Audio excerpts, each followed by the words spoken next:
Hello everyone, कैसे हैं आप लोग। उम्मीद करते हैं सभी अच्छे से होंगे। जैसा कि हमने अपने प्रीवियस वीडियो में आपके कम्युनिकेशन स्किल के सिलेबस के बारे में डिस्कस किया था और उसमें हमने ये देखा था कि कौन कौन से हमारे इम्पोर्टेंट टॉपिक हैं, कौन कौन सी चीज़ें हमें उसमें पढ़नी है और कैसे पढ़नी है। तो चलिए आज हम अपना लेक्चर उसके एक important topic application of grammar से स्टार्ट करते हैं, जो कम्युनिकेशन स्किल का यूनिट 2 है। पार्ट्स ऑफ स्पीच, जैसा कि इसके पहले भी आपने पढ़ा होगा, इसके बारे में सुना होगा, कौन कौन सी चीज़ें हमें पार्ट्स ऑफ स्पीच के में आती हैं, मिलती हैं, क्या क्या हमें पढ़ना है, एवरीथिंग जो कुछ भी उसमें है और जो कुछ भी हमें उसके अकॉर्डिंग पढ़ना है, उन सारी चीज़ों के बारे में हम क्या करते हैं, ग्लिम्स ले लेते हैं। तो बात कर लेते हैं पार्ट्स ऑफ स्पीच की। पार्ट्स ऑफ स्पीच जिसको हिंदी में हम कह सकते हैं भाषा का अंग। अब पार्ट्स ऑफ स्पीच क्या है कि अगर हम केवल पार्ट्स ऑफ स्पीच को पढ़ लेते हैं तो पार्ट्स ऑफ स्पीच पढ़ लेने से ही हमारी 50% इंग्लिश या 50% हम ये कह सकते हैं कि हमारा पूरा का पूरा इंग्लिश सिलेबस तैयार हो जाता है। पार्ट्स ऑफ स्पीच में हमें पढ़ना क्या क्या है, तो पार्ट्स ऑफ स्पीच में हमें 8 चीज़ें मिलती हैं। कौन कौन सी चीज़ें मिलती हैं, क्या क्या हमें पढ़ना है और कैसे पढ़ना है, ये सब हम स्टेप बाय स्टेप 1 बाय 1 आपको क्लियर करते जाएंगे, बताते जाएंगे। आप लोग केवल और केवल इस वीडियो को देखिए और समझिएगा। तो सबसे पहले बात करते हैं पार्ट्स ऑफ स्पीच की। तो आपको बता दिया गया कि पार्ट्स ऑफ स्पीच में हमें 8 चीज़ें मिलनी हैं। कौन कौन सी चीज़ें हमको पढ़नी है उसमें, तो सबसे पहले हो जाता है पार्ट्स ऑफ स्पीच में जो सबसे पहली चीज़ होती है noun, second pronoun, third verb, fourth adjective, fifth adverb, sixth preposition, seventh conjunction और लास्ट एंड 8th है इंटरजेक्शन। तो आपको पता चल गया कि हमें 8 चीज़ें पढ़नी है, या हम ये भी कह सकते हैं कि पार्ट्स ऑफ स्पीच में 8 चीज़ें या 8 थिंग्स हमें मिलती हैं जो हमें प्रिपेयर करनी है, जो हमें पढ़नी है। अब बात कर लेते हैं कि सबसे पहले इसमें जो है हमारा वो क्या है, नाउन। अगर हम बात करते हैं नाउन की, दिस वन नाउन, जिसको हिंदी में हम कहते हैं संज्ञा। नाउन हिंदी में हम इसको क्या कहते हैं, संज्ञा कहते हैं। तो सबसे पहले हम जान लेते हैं व्हाट इज नाउन।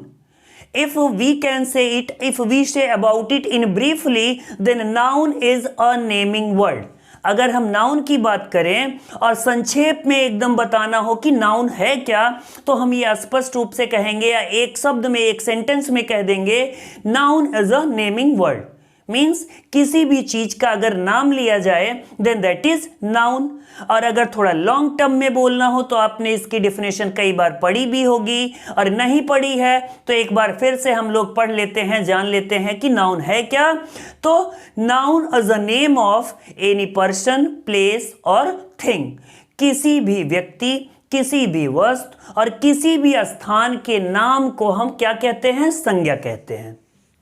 ये तो हो गई डेफिनेशन की संज्ञा है क्या, किसे कहते हैं। किसी व्यक्ति का नाम होगा, नाउन है। किसी वस्तु का नाम हुआ, नाउन है।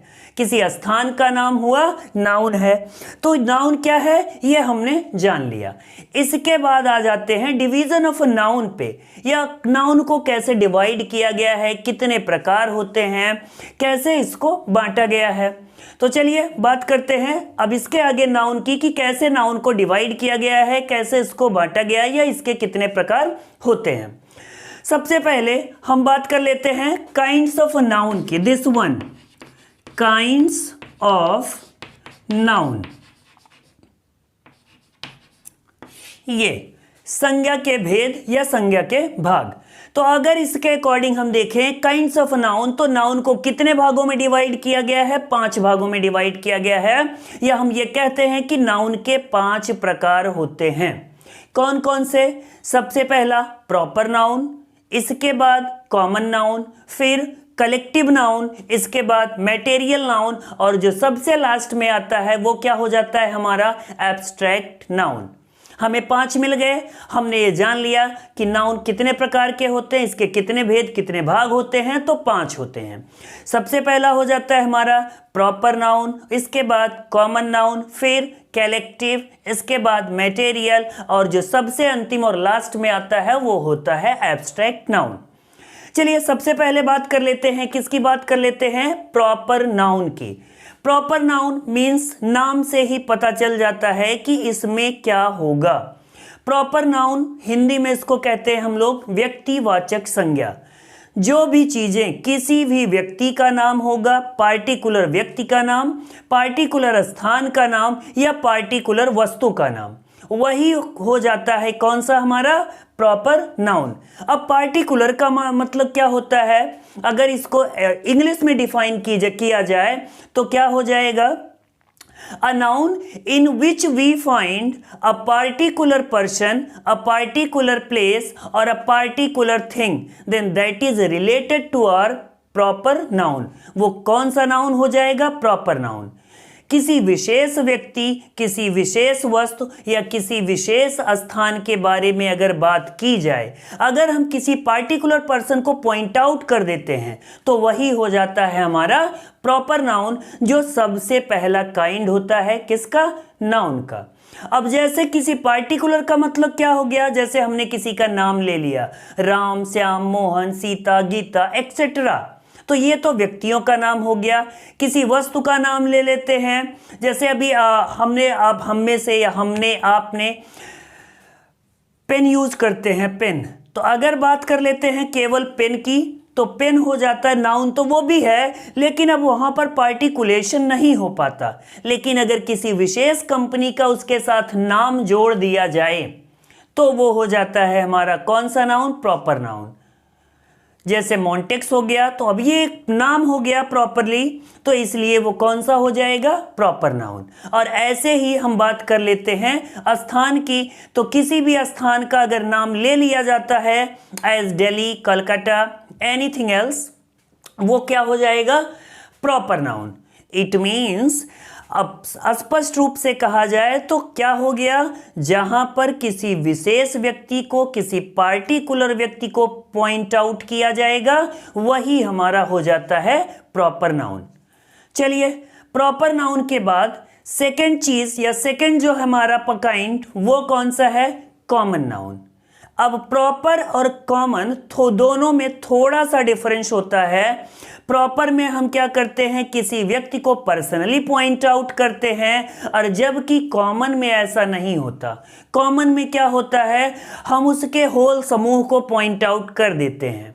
जैसे अभी हमने आपको बताया कि अगर राम है, अगर राम है तो राम किसी पार्टिकुलर व्यक्ति का नाम है, और अगर किसी पार्टिकुलर व्यक्ति का नाम लिया गया तो वो प्रॉपर हुआ। लेकिन अगर राम को हम पार्टिकुलर ना मान करके हमने कह दिया राम क्या है, बॉय है, ये राम क्या हो गया, बॉय हो गया, या फिर राम क्या है, मैन है, ये, तो अब ये राम जो था ये तो हमारा प्रॉपर नाउन है। लेकिन अगर राम ना करके हम बॉय को देखेंगे या फिर मैन को देखें तो ये क्या हो जाएगा, प्रॉपर नहीं होगा, बल्कि क्या हो जाएगा, कॉमन हो जाएगा। जैसे कहा गया सीता, तो सीता हमारा क्या है, प्रॉपर नाउन है, सीता प्रॉपर हो गई। लेकिन अगर इसके सामने यहां पर लिख दिया गया ये गर्ल, सीता भी लड़की है और गर्ल लिखा गया वो भी लड़की ही है, लेकिन सीता हुआ तो प्रॉपर नाउन, और जब गर्ल हो जाएगा तो हो जाता है हमारा कॉमन नाउन। चलिए दो चीजें हमारे समझ में आ गई, हमने आपको बता दिया। आप उम्मीद करते हैं आप भी समझ रहे होंगे, ये आपको समझ में आ रही होंगी। प्रॉपर क्या हो गया हमने आपको बता दिया, कॉमन क्या हो गया ये भी हमने आपको बता दिया। अब बात कर लेते हैं किसकी, तीसरे की। तीसरा कौन सा हो जाता है हमारा, कलेक्टिव नाउन।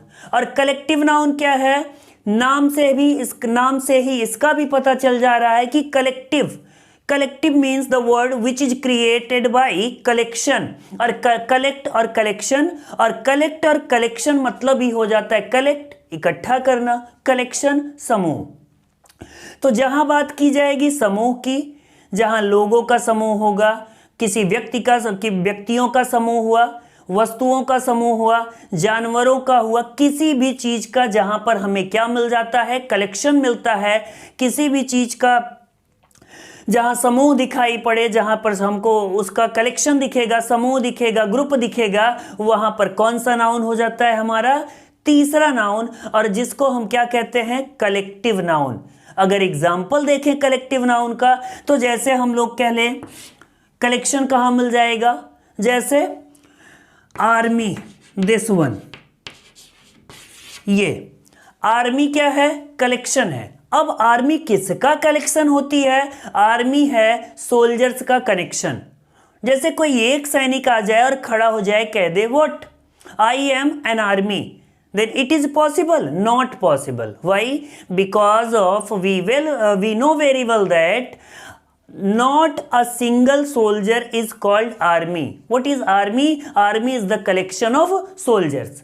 तो जहां पर कलेक्शन मिला वहां पर कौन सा नाउन हो जाएगा, कलेक्टिव नाउन, और इसलिए ये वर्ड आर्मी कौन सा हो जाता है, कलेक्टिव नाउन। इसके बाद बात कर लेते हैं क्लास की। क्लास क्या है, कलेक्शन ऑफ स्टूडेंट्स और ग्रुप ऑफ स्टूडेंट। तो जहां पर बच्चों का या छात्रों का समूह हो जाता है वो क्या है, कलेक्शन हुआ, ग्रुप हुआ, तो कौन सा नाउन हो जाएगा, कलेक्टिव नाउन हो जाएगा, जैसे क्लास। इन दोनों के अलावा हम देख लेते हैं जहां हम रहते हैं, जहां हम अपना ज़्यादा से ज़्यादा टाइम व्यतीत करते हैं, बिताते हैं, और वो क्या है, हमारी फैमिली, जिसके साथ हम अपना ज़्यादा से ज़्यादा टाइम शेयर करते हैं, फैमिली। अब फैमिली क्या है, ये भी कलेक्शन है। और किसका कलेक्शन है, collection of people, collection of members. और किस कलेक्शन ऑफ मेंबर्स मतलब जहां दो या दो से अधिक मेंबर हो और उनके बीच ब्लड रिलेशन हो, तो वो क्या है, फैमिली। और फैमिली भी क्या हो गया, कलेक्शन हुआ, ग्रुप हुआ यहाँ, तो ये कौन सा नाउन हो जाता है, कलेक्टिव नाउन। इसके बाद नंबर आ जाता है हमारा किसका, फोर्थ का। और फोर्थ कौन सा है, मैटेरियल नाउन है। मैटेरियल नाउन को भी नाम से हम स्पष्ट रूप से जान सकते हैं कि इसमें कौन सी चीजें हमको मिल सकती हैं। Material noun means what? It means a noun where we find all kinds of substances. जहां हमें पदार्थों के बारे में बताया जाए, या जिस नाउन में हमें पदार्थों के बारे में मिले, पदार्थों के बारे में जानकारी मिले, या जिस नाउन के अंतर्गत हम पदार्थों के बारे में पढ़ें, या ये भी कह सकते हैं कि पदार्थों का जहां नाम होगा वो नाम कौन सा नाउन हो जाएगा, मैटेरियल नाउन हो जाएगा। जैसे कोई भी मटेरियल ले लें हम, कोई भी सब्सटेंस ले लें, as copper, silver, gold, water, oil, rice, sugar, etcetera, anything either that is countable और इनकाउंटेबल, नॉट द मैटर। तो वो चाहे गिना जा सके और चाहे ना गिना जा सके, उससे कोई मतलब नहीं है। लेकिन अगर वो मटेरियल है तो वो कौन से नाउन के अंतर्गत आएगा, उसको हम किस नाउन में रखेंगे, मटेरियल नाउन में रखा जाएगा। एग्जाम्पल में हमने आपको बता दिया, कुछ भी ले सकते हैं आप, आयरन ले सकते हैं, सिल्वर ले सकते हैं, ये सारे के सारे क्या हैं, हमारे मटेरियल है। या फिर किसको ले सकते हैं, गोल्ड को ले सकते हैं, हमारा वाटर हो सकता है, ये एक्सेट्रा। ये सारी की सारी चीजें किस में आ जाती हैं, हमारे फोर्थ नाउन में। और फोर्थ नाउन कौन सा हो जाता है हमारा, मैटेरियल नाउन। अब काइंड्स ऑफ नाउन का जो अंतिम पार्ट, या हम ये कह सकते हैं कि जो अंतिम भाग है, वो कौन सा होता है, एब्स्ट्रैक्ट नाउन। ये ऐसा नाउन है जिसे हम केवल फील करते हैं, जो दिखाई नहीं देता, जिसे हम केवल महसूस करते हैं। और महसूस करते हैं अब कहाँ से, बाय द हार्ट। अब ये कैसे होता है, जैसे कुछ नाउन्स ऐसे होते हैं जो दिखाई न दे। अब ऐसे कौन से नाउन हैं जो दिखाई नहीं देते, चलिए देख लेते हैं कौन से नाउन हैं जो दिखाई नहीं देते हैं। जैसे व्यक्ति क्या कहता है, कोई व्यक्ति आपसे कहता है मैं बहुत ईमानदार हूं, तो ईमानदारी तो उसकी दिखाई नहीं देती, केवल हम क्या देखते हैं कि वो कह क्या रहा है, दिखाई क्या नहीं दे रहा है, ऑनेस्टी। ये तो अब अगर कोई आपसे पूछ ले कि इसमें कौन सा नाउन है, तो स्पष्ट रूप से हम ये कह सकते हैं कि ऑनेस्टी कौन सा नाउन हो जाएगा, हमारा एब्स्ट्रैक्ट नाउन है। या चलिए इतने दूर जाने की ज़रूरत नहीं है, हम अपने अंदर ढूंढ लेते हैं। कभी कभी हम लोग क्या होते हैं, बहुत दुखी होते हैं, और कभी कभी कुछ ऐसी घटनाएं घटित हो जाती हैं जिससे हम क्या होते हैं, बहुत खुश हो जाते हैं, प्रसन्नचित हो जाते हैं। तो चाहे दुखी हो और चाहे खुश हो जाएं, चाहे प्रसन्नचित हो, दोनों चीज़ों में अगर खुश होंगे तो हमारे पास वर्ड मिलता है, हमको कौन सा वर्ड मिलता है, हैप्पीनेस। और अगर दुखी हुए तो हमें कौन सा वर्ड मिलेगा, सैडनेस। तो हमारे पास दो नए वर्ड हो गए, एक हो गया ये हैप्पीनेस, हैप्पीनेस, और दूसरा क्या हो गया, ये सैडनेस।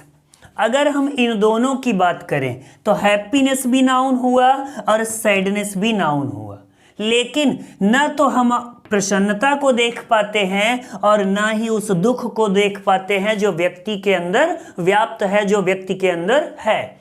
तो मतलब जिसे हम देख नहीं सकते, जिसको केवल हम क्या कर सकते हैं, फील कर सकते हैं, अंदर से जिसकी अनुभूति होती है लेकिन हम उसको शो नहीं कर सकते, वही हो जाता है हमारा लास्ट और कौन सा, एब्स्ट्रैक्ट नाउन। तो अब जैसे हमने आपसे बात की, हमने आपको बताया कि नाउन के कितने भाग होते हैं, 5 काइंड्स ऑफ नाउन, जिसमें आपको पांचों के बारे में बता दिया गया। वो पांचों कौन कौन से हैं, एक बार हम आपको फिर से रिपीट कर देते हैं और इसके बाद इसके अगले स्टेप पर चलते हैं, नाउन में और कौन कौन सी चीज़ें हमको पढ़नी है। तो चलिए एक बार इसका रिकैप कर लेते हैं। आपको बताया क्या गया, Noun is the name of any person, place or thing, or in brief we can say that noun is a naming word. Now let's see here kinds of a noun. Here we find that I told you about it that we have 5 kinds of a noun. The first one is called proper noun. What is proper noun? I told you about it. Proper noun. Second, common noun. This one is the second common noun. Third is called collective noun. Collective noun. Fourth, material noun. Fourth is our material noun. And the last one is, I told you about it, the last, abstract noun. Abstract noun. अब ये हमारे पांचों के पांचों noun हो गए जिनके बारे में हमने पढ़ लिया। प्रॉपर क्या है आप समझ गए, कॉमन क्या है वो भी आपने समझ लिया, कलेक्टिव क्या है हमने पढ़ लिया है, मटेरियल क्या है ये भी आपको बता दिया गया, और लास्ट एब्स्ट्रैक्ट नाउन क्या है इसके बारे में भी हमने चर्चा कर ली। तो इस तरह से काइंड्स ऑफ नाउन के बारे में हमने अच्छे से समझ लिया। अब चलिए एक और चीज़ जान लेते हैं इसके बारे में। ये जो डिवीज़न है इसका, किसका, नाउन का, काइंड्स ऑफ नाउन जो है ये डिवीज़न है नाउन का ओल्ड डिवीज़न। ओल्ड डिवीज़न का मतलब क्या होता है, मतलब इसका ये है कि इस डिवीज़न के बाद एक और भी नाउन का डिवीज़न हुआ जिसको हम कहते हैं या जिसको हम पढ़ते हैं, क्या कहते हैं और क्या पढ़ते हैं, क्लासिफिकेशन। ये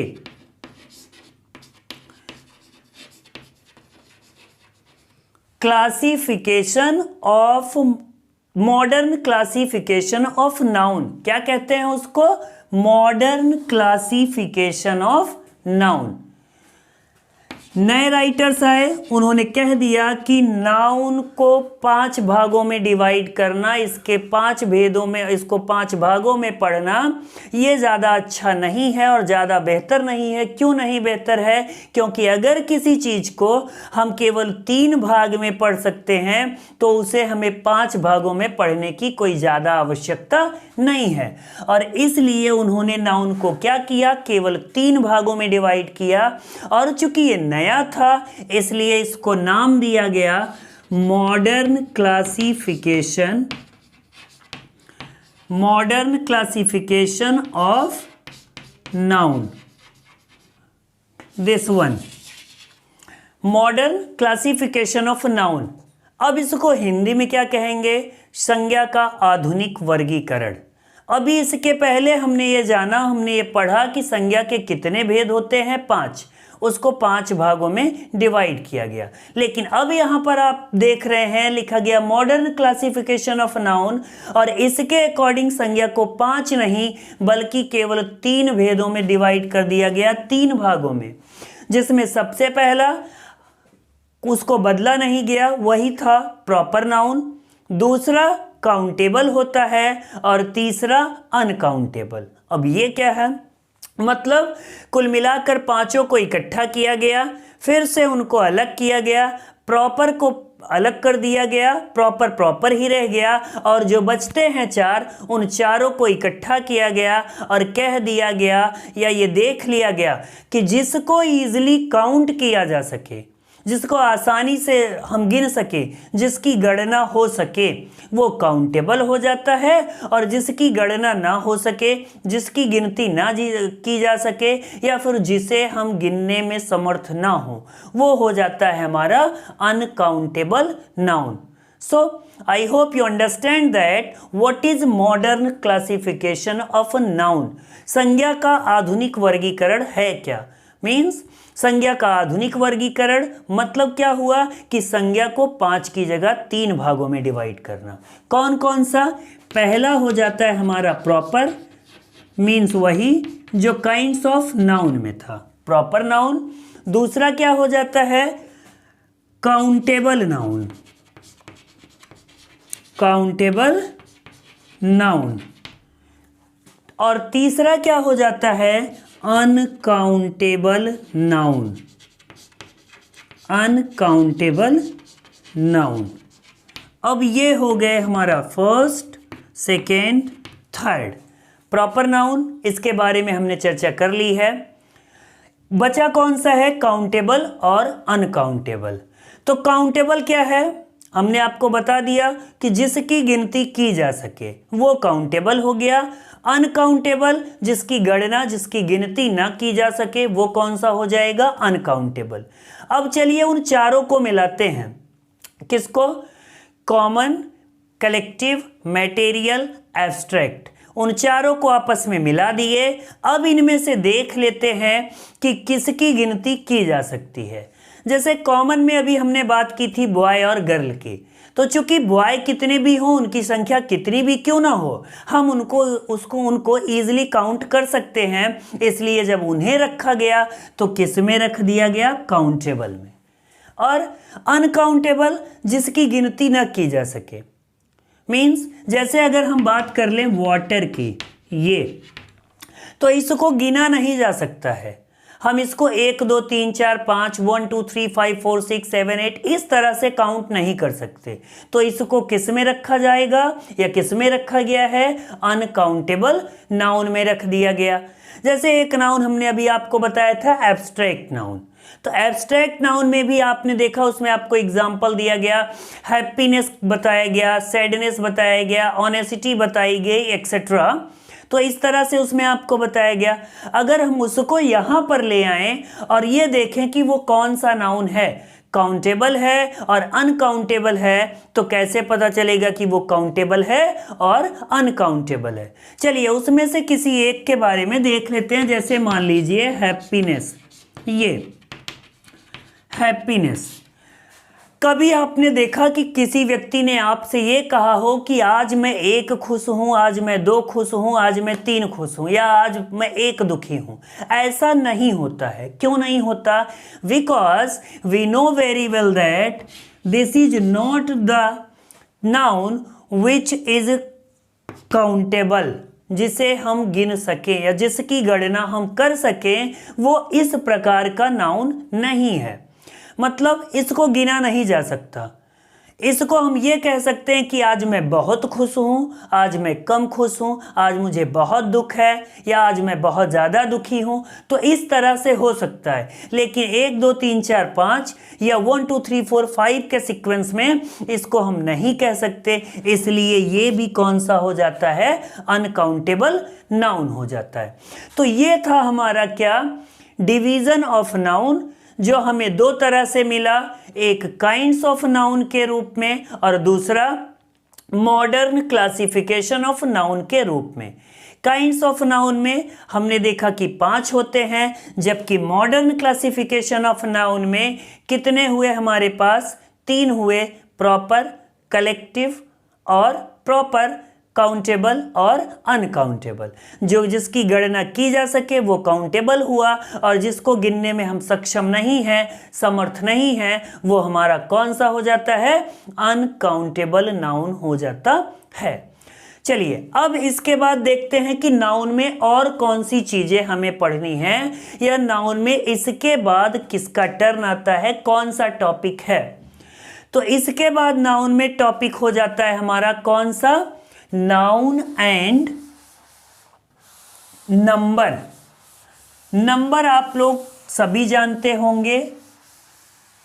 अब नाउन एंड नंबर, नंबर के बारे में हम सबको पता है कि कितने होते हैं। Noun and number, this one. अगर हिंदी में बात की जाए या हिंदी की बात की जाए तो उसमें हमारे पास 2 नंबर होते हैं। कौन कौन से? सॉरी, हिंदी में हमारे पास कितने नंबर होते हैं? 3 नंबर होते हैं। कौन कौन से? एक हो जाता है एक वचन, एक हो जाता है द्विवचन, और जो तीसरा है वो हो जाता है बहुवचन। लेकिन चूंकि हम बात कर रहे हैं अंग्रेजी की नाउन एंड नंबर की, तो नाउन के अकॉर्डिंग जो नंबर का डिवीजन हुआ है हमारा, वो कितना हुआ है इंग्लिश में? केवल 2।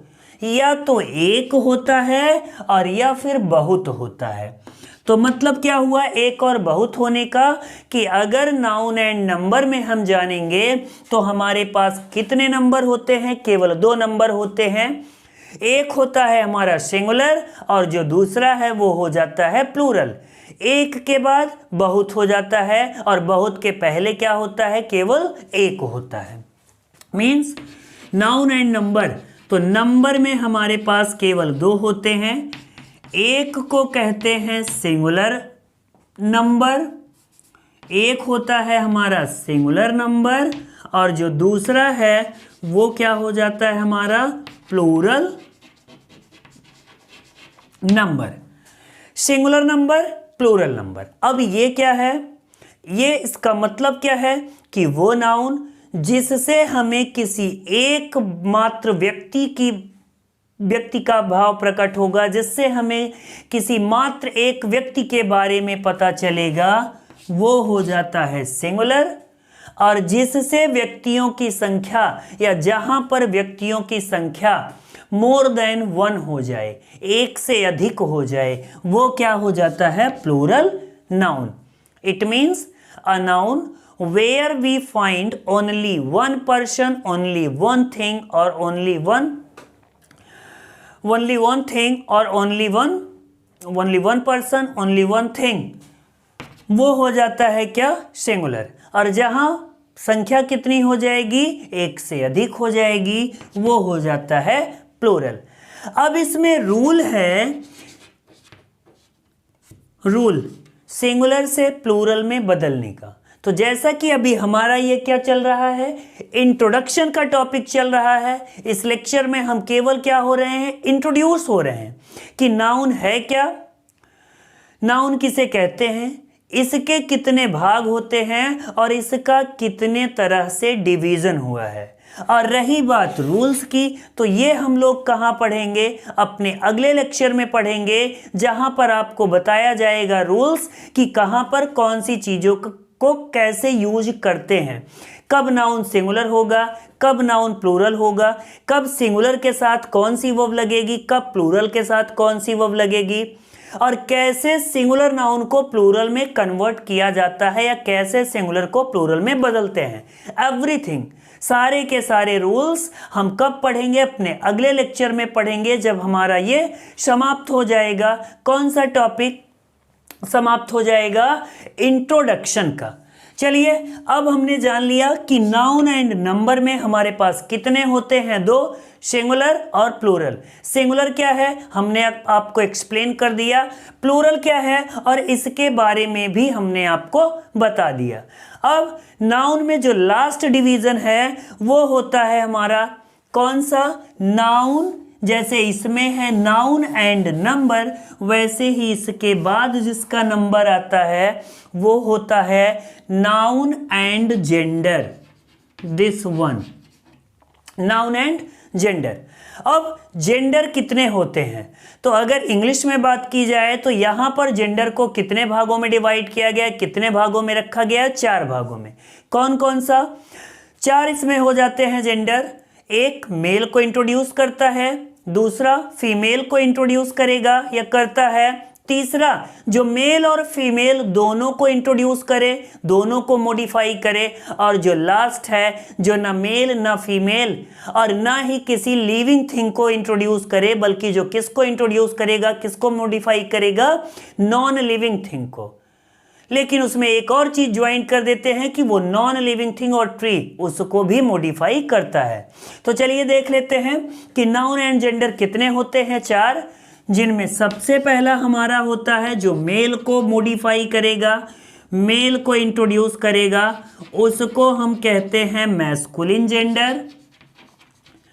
इसके बाद जिसमें हमें फीमेल के बारे में पता चले वो है हमारा फेमिनिन जेंडर।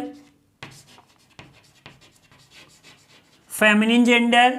तीसरा जिसमें मेल और फीमेल दोनों के बारे में पता चले, दोनों के बारे में बताया जाए आपको, वो होता है कॉमन जेंडर। या हम ये कह सकते हैं कि जिसमें ये डिसाइड ही ना हो कि सामने वाला नाउन या सामने वाला व्यक्ति मेल है या फीमेल है। फोर्थ और लास्ट वो कौन सा है हमारा, न्यूटर जेंडर। इसमें हमें क्या पता चलता है, non living things including tree. इसमें सारी की सारी वो नॉन लिविंग थिंग्स जो हमारे पास होंगी, अगर उनका जेंडर हमें एक्सप्लेन करना हुआ, उनके जेंडर को इंट्रोड्यूस करना हुआ, उसके जेंडर को मॉडिफाई करना हुआ, तो उसको हम किस जेंडर के अकॉर्डिंग मॉडिफाई करेंगे, किस जेंडर में रखेंगे, न्यूटर जेंडर में। लेकिन इसमें एक लिविंग थिंग भी आ जाती है और वो क्या है, tree, because we can't say that tree is a non living thing. चूंकि ट्री लिविंग है लेकिन इसमें सारे के सारे ट्री को छोड़ करके बाकी जो भी आएंगे वो कौन से आएंगे, नॉन लिविंग थिंग। चलिए अब देख लेते हैं इसमें जो हमारा सबसे पहला है वो कौन सा है, masculine gender. I told you about it, what, a gender where we find only males. जहां पर हम केवल बात करें मेल्स की, पुरुषों की, वो क्या होगा, मैस्कुलिन जेंडर होगा। जहां फीमेल की बात होगी, महिलाओं की बात होगी, वहां पर कौन सा जेंडर हो जाता है, फेमिनिन जेंडर। इसके बाद तीसरा मीन्स जहां पर हम ये क्लैरिफाई ना कर पाए कि वो जेंडर मेल है या जिसके बारे में, जिस व्यक्ति के, जिस वस्तु के बारे में, वस्तु तो कह नहीं सकते क्योंकि ये नॉन लिविंग तो है नहीं, तो जिस व्यक्ति के बारे में हम बात कर रहे हैं वो मेल है या फीमेल है, जब हम इसके बारे में क्लैरिफाई ना कर पाएं तो वहां पर हमारा कौन सा हो जाता है, कॉमन जेंडर। और लास्ट में आपको बता दिया गया कि सारी की सारी नॉन लिविंग थिंग्स के बारे में जब हम बात करेंगे, निर्जीव वस्तुओं के बारे में बात करेंगे, उसके जेंडर के बारे में बात करेंगे, तो उसको रखा जाता है न्यूटर जेंडर में। और हाँ, इसमें एक सजीव चीज जो हो जाती है, लिविंग थिंग, वो है ट्री। तो चलिए देख लेते हैं, जैसे अगर बॉय है, मैस्कुलिन में बॉय आ जाता है, मेल को इंडिकेट कर रहा है, मैन आ जाता है, मेन को, ये भी मेल को इंडिकेट कर रहा है, तो ये हमारा कौन सा हो जाता है, मैस्कुलिन जेंडर। अगर फेमिनिन की बात करें तो जहां बॉय है यहाँ हमारे पास क्या हो जाएगा, गर्ल हो जाएगा, या जहां पर मैन है यहाँ पर हमारे पास क्या हो जाएगा, वुमेन हो जाएगा। और अगर इसको हम आगे बढ़ाना चाहें और एग्जाम्पल जानना चाहें तो जैसे यहाँ हम लिख सकते हैं डॉग, यहाँ क्या लिख सकते हैं फिर, उसका एंटोनिम, उसका अपोजिट वर्ड क्या होगा? बिच। यहाँ पर बिच लिख सकते हैं। या फिर और आगे बढ़ाना चाहें, ऑक्स, बैल, उसका फेमिनिन क्या होगा? काऊ, एक्सेट्रा। तो एक तरफ मैस्कुलिन जो मेल को इंडिकेट कर रहा है, एक तरफ फेमिनिन जो किसको इंडिकेट कर रहा है, किसके बारे में बता रहा है? फीमेल के।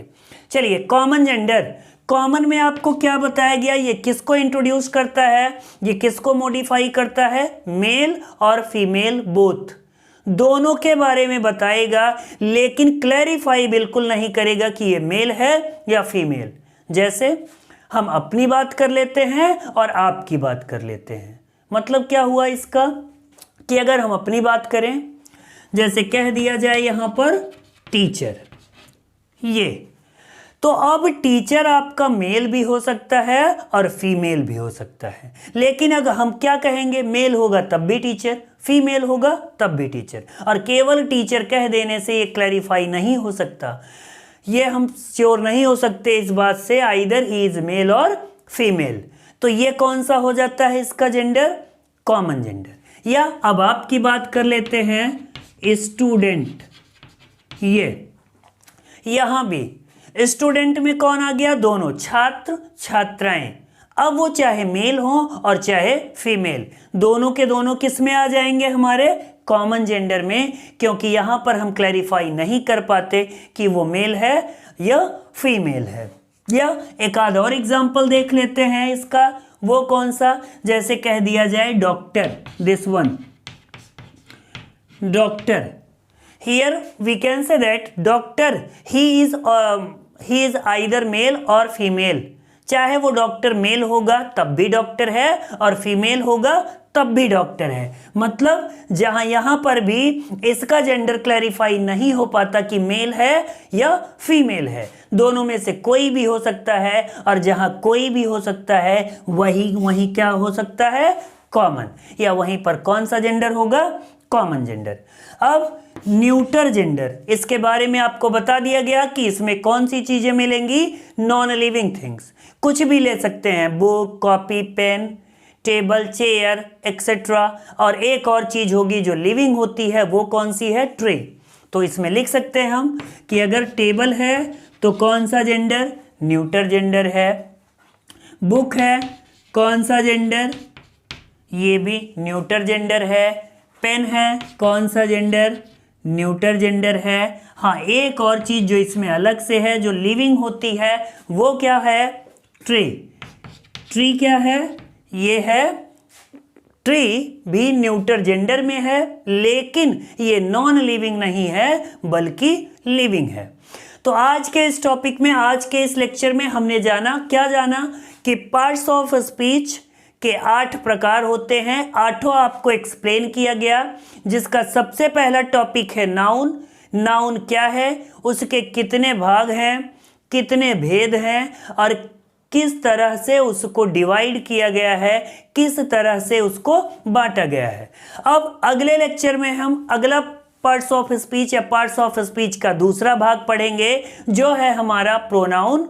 उसके बारे में आपको इंट्रोड्यूस किया जाएगा, उसके बारे में आपको बताया जाएगा प्रोनाउन क्या है, कैसे होता है, कितने भाग होते हैं एक्सेट्रा। इस तरह से हम क्या करेंगे, अपने 8 पार्ट्स ऑफ स्पीच के बारे में जानने के बाद, उसका एक इंट्रोडक्शन हो जाने के बाद, फिर हम इसके रूल्स को पढ़ेंगे और देखेंगे कि कहाँ पर कैसे इनका यूज किया जाता है और कहाँ पर इसके प्रयोग में हमें सावधानियां लेनी है। आशा करते हैं आपको हमारा ये लेक्चर पसंद आया होगा। अगर आपको हमारा ये लेक्चर पसंद आया है तो आप इसे लाइक करिएगा, दोस्तों के साथ शेयर करिएगा और कमेंट सेक्शन में ये ज़रूर बताइएगा कि आपको हमारा यह वीडियो कितना अच्छा लगा, ताकि आपके लिए हम और ज़्यादा प्रयास करें, हम और हमारी टीम आपके लिए और अच्छा वीडियो लेकर आएँ, जिससे आपको आपके सिलेबस में, आपको आपके इस पेपर में और ज़्यादा हेल्प मिले। All the best.